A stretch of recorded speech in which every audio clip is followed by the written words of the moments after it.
Zyra e avokatit të popullit duhet të kryejë punën e saj pa pasur asnjë presion nga ana e partive politike.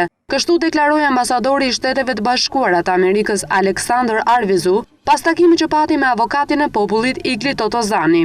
Arvizu garantoi se ambasada e SBA-s do të angazhohet për të ruajtur pavarësinë e kësaj zyre. He was elected to his position with an overwhelming mandate which Avokati është emëruar në këtë pozicion me një numër të madh votash. Pritshmëritë për të janë të larta. Kjo zyrë ka një rol shumë të rëndësishëm që të përfaqësojë dhe të jetë zëri i shumë personave që kanë nevojë. Ai ka një rol të madh kushtetues në këtë vend.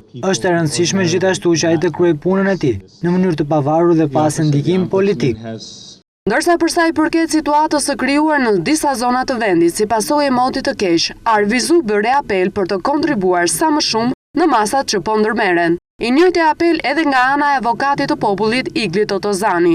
Një dimër i tillë kërkojnë jo vetëm punën e qeverisë dhe të forcave të armatosura, por kërkojnë dhe ndihmën dhe kontributin, në radhë të parë kërkojnë solidaritetin e të gjithë qytetarëve të këtij vendi, kudo ku ata janë. Avokati i popullit Totozani shtoi gjithashtu se situata të tilla natyrore mund të menaxhohen mirë vetëm nëse ka bashkëpunim midis të gjitha institucioneve.